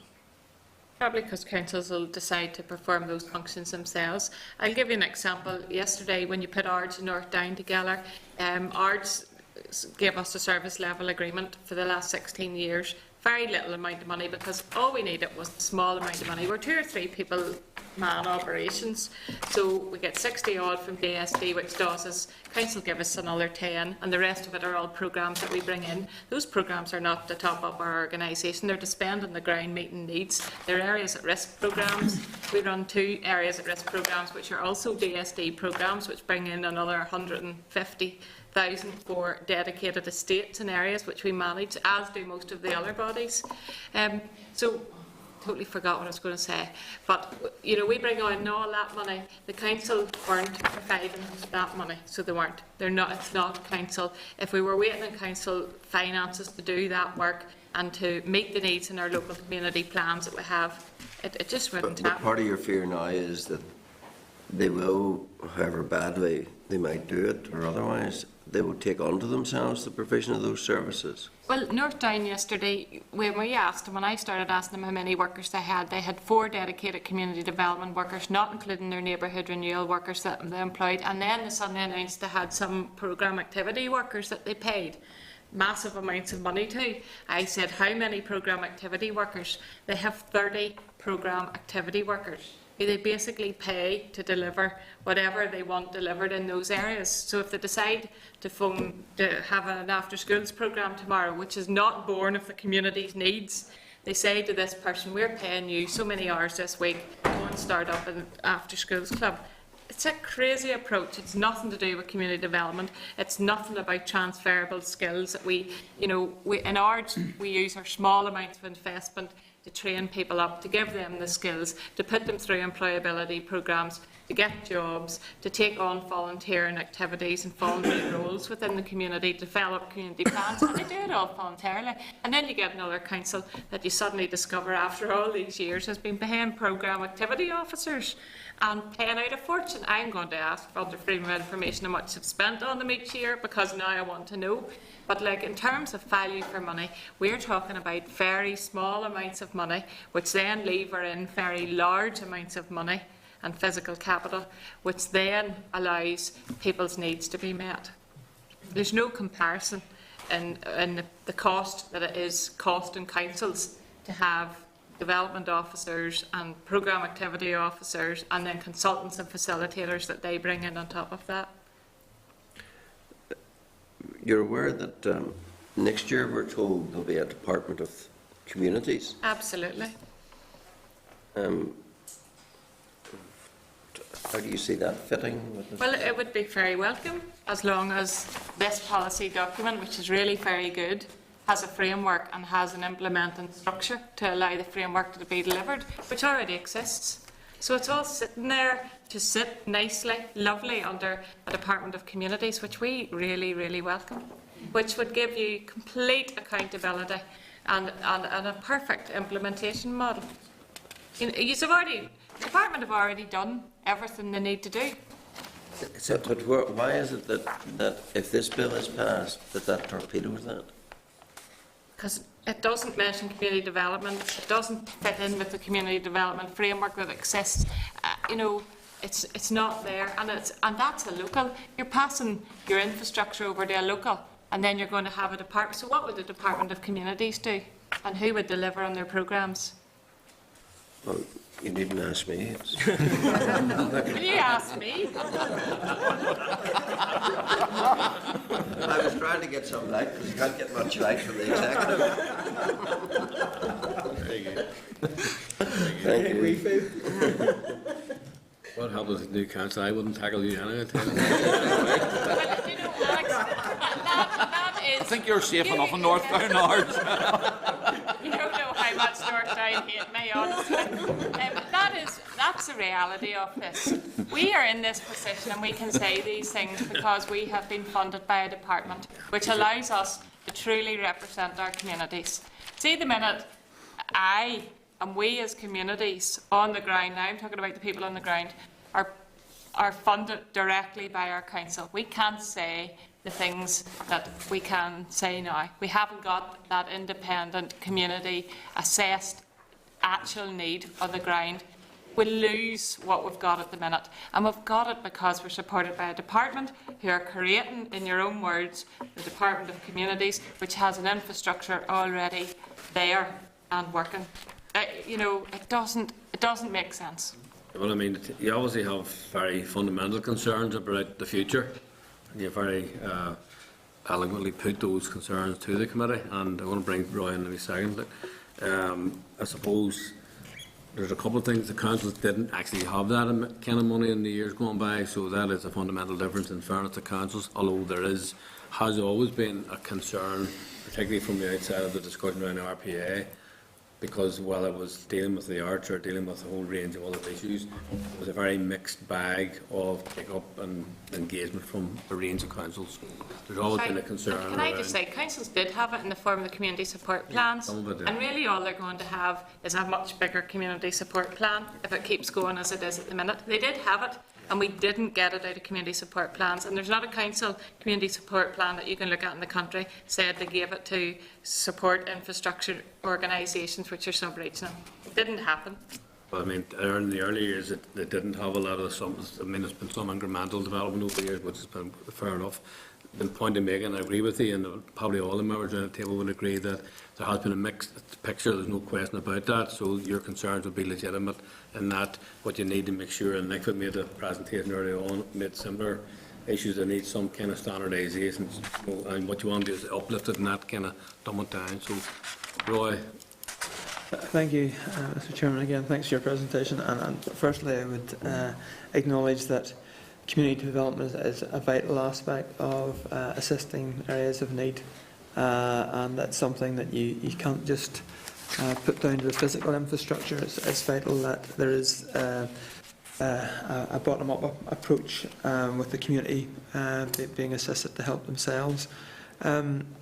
My experience has been there's been a wide range of statutory agencies involved in community development, DSD workers involved in social development, executive workers involved in social development, council employees, DARD, and sometimes there's a degree of overlap, so I can see a logic of trying to bring all that together.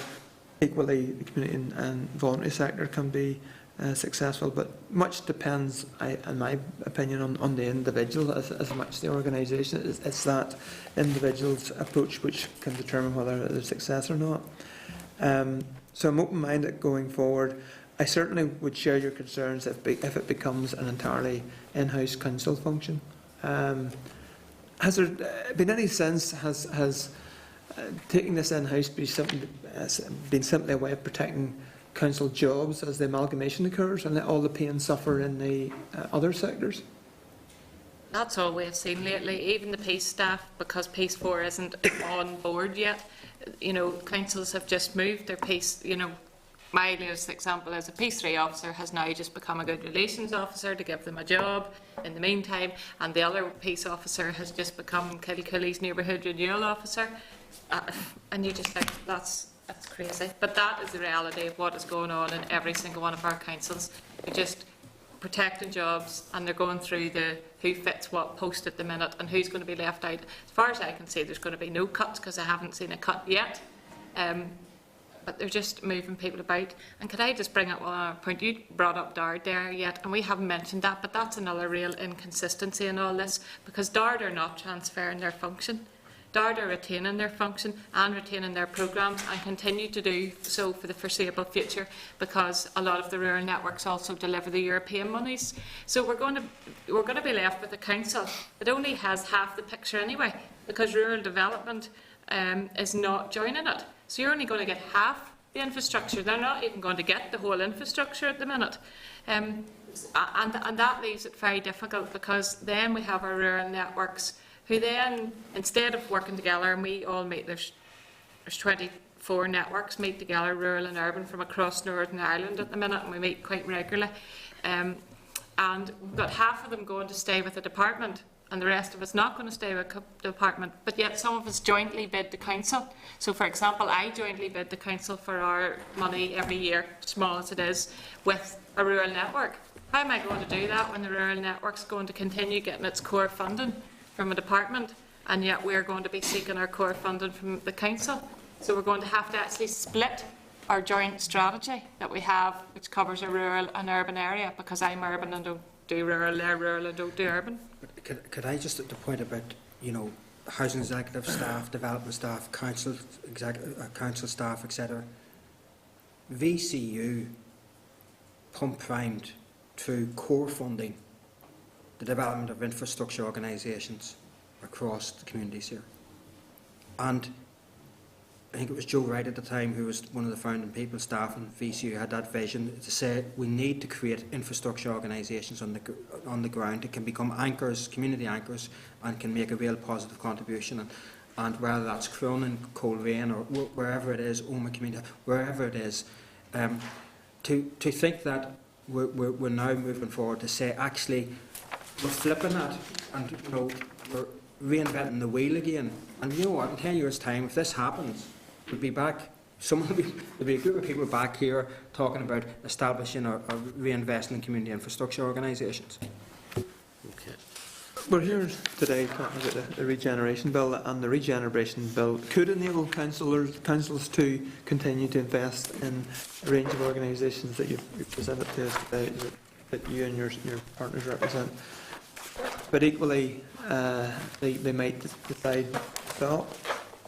How aware are the local councils of the roles of the groups in each of their areas, and the value for money aspect, which you've mentioned that you're delivering by bringing in additional outside funding? And I'm not talking about the officers here, because the officers may decide things to a degree to suit themselves. So my question is, how aware are the councils and the councillors, so that those who are ultimately taking the decision do so from a position of being informed?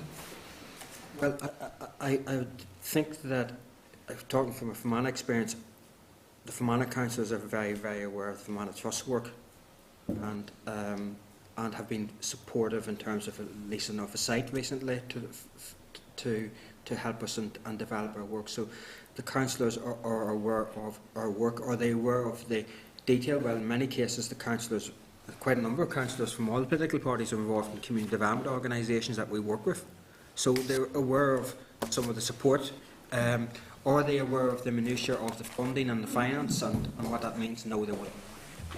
And can I just add, the support organisations, going back to RPA, one held a conference, so we did down in Cookstown, at which Simon Hamilton actually spoke. And going right back to then, we worked very energetically at the time to make sure that we could tie in councils and our communities on the ground. So, for example, in Ards, as well as that, we have had 5 conferences and workshops, and we've called them Planning Together for the Future, where all the councillors come, all the organisations come. You've got maybe 150 people in the room, and we have been together and organised that with our chief executives and organised it with our transition managers, etc. And for us, it was not about. It was about making sure communities on the ground had a sort of an idea of what we were trying to do, and the community planning's coming down the line and how we can get organised and engaged in that. And I know the rest of our organisations have all tried to do the same and hold various. I know Newry had a big one with its new council. So we have done everything possible to make sure that people have access to the information and are aware of the changes and what's going on. So very closely, but that works very well, but it doesn't guarantee that they're going to let go of any of the money or investment in the future. Can I just say, taking the Women's Centre, an awful lot of everybody know the Women's Centre, there's almost started out with council, they'd get a spare council house, or there'd be an empty prefab classroom or whatever, and that's where they kind of grew from a relationship. But it's almost like they've grown. As I said, some have extremely good relationships with their council, others do not. And it's almost like they've grown away in a wee bit of a perception, well, they're okay, they get lots of other money, and they get, because they've drawn in maybe the PHA money, different trust money, and the likes of money from DSD. But actually, that integrate, they have the relationships, but as we mentioned, if you like, the different pieces of pie and pots of funding and how they all interlink with each other or can fall down with each other, like a house of cards, they wouldn't have that, no. I just think it's important if you're saying that if the loss of the core funding goes, the whole organisation is at risk. I take it that's what's coming across to me, and if that is the case, it's important that there is a local understanding of that danger. I think we confuse the councils a bit because we've always sat with DSD. They see us as this bigger sub-regional organisation, and we're not a local community. So what the councils, understand as local community organisations, but those are the local community organisations that we support, that we train, that we help put through capacity building and employability courses and health initiatives, etc. So we don't fit very well locally. So we don't, because we're larger sub-regional organisations that support that local, which is why we fit with DSD, because they created us like that. Or the new change is happening. Change is happening yes. to councils. It's happening to councils. And I think change is happening to departments. And I think everybody has to be aware change is happening, and we all need to reflect on that. My question, following on from that, is have you and your organisations attempted to adapt and change to that different world? I see there's one group, the ABC Community Network, which is aligned to the new council area, for example. Is it one of the ones that has a good relationship with the council or not? Is aligning with council helpful or not helpful? Well, you've just picked the worst example, because there's actually the DOE funded the capacity building programme with the council through Community Places, so they did, under the council's capacity building programme, and out of the 11 councils, all councils apart from ABC took up that capacity building, so they did. So they're the one council you've picked that will have and they have done none of the work to date in terms of the DOE community plan and capacity building stuff. Could I pick up in terms of the formality? Like, we've had a conversation with our colleagues in OMA, and our colleagues in OMA who are different type of resourced organisation. They've basically said, look, if councils do this in-house, we're out of here. We'll close the doors, because we rely on DSD. So, then going into and when the council hasn't got even its draft corporate funding or grant aid policy in place, you're going into a vacuum to have a discussion. There's one potential partner is uncertain about the future. The organisation you're potentially having a discussion with regarding support hasn't got a corporate grant policy in place, because the staff only went in place last week. So it's a real vacuum. But in terms of change, I think the one thing our organisations do is change what's happening on the ground, but we also change ourselves to reflect the opportunities that present themselves in order to impact on the ground. So we're not scared of change, absolutely not. I mean, I can see service level agreement with council being a possible way forward, but there needs to be willingness to do that. We don't know what that change is, because they haven't told us. And yesterday, when I was with North Down and Ards, they've thought that the way they might get through the next 6 months is to have this brilliant thing they've decided to call pop-up community development. And I've never ever heard or imagined how you can use the words pop-up and community development, which is something that's born from communities, in the same sentence. So somebody's good idea is to try pop-up community development in the meantime. And that's what you're dealing with. You're thinking, oh, look at the investment and the energy we've given this. And you're talking about pop-up community development. Just a final question, just for clarification, with the funding for each of your organisations. Where is the funding for year 15-16? Is it in place or is it not in place? Letters of offer from CIF were issued on Friday and received in the post on Monday. So there's a 1-year window, essentially? Yes. Yeah. Thank you. Is that the same? Yeah, well, some difference, no. The Women's Centre Childcare Fund was also issued with their letters of offer from the DSD on Monday, but the ones in received, they've got their letters of offer, or sorry, on Friday, I mean, as well.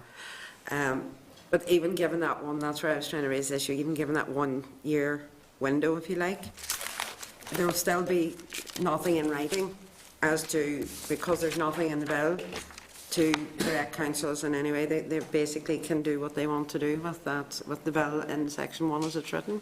I just think it's very important that 1 year that you ensure that your local councillors and council collectively, not just the officers, know exactly what each of your organisations does, and look at the value for money aspects of what you do compared to doing things in-house, etc. Okay, we're looking at somebody, you don't know.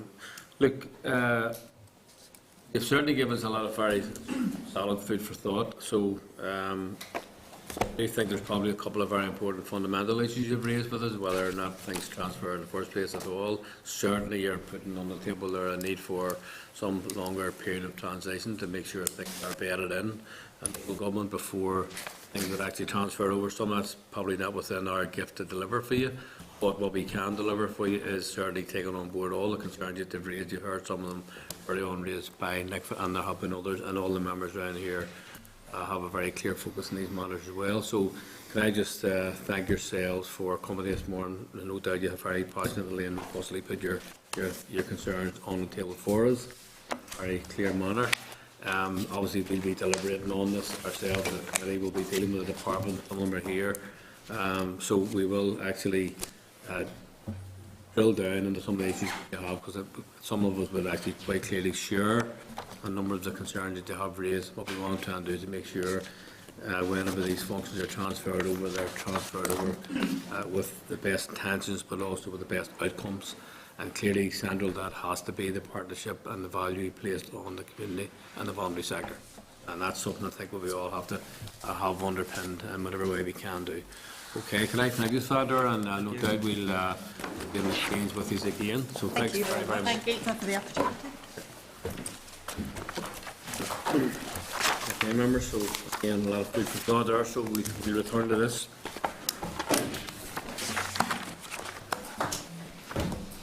Members, moving on then to subordinate, proposed subordinate legislation. You have an SL1. It's on page 52 of your pack. If you remember that we had this deferred from last week, looking for further information. I think you had formally requested further information. Can you Explains the issue at hand.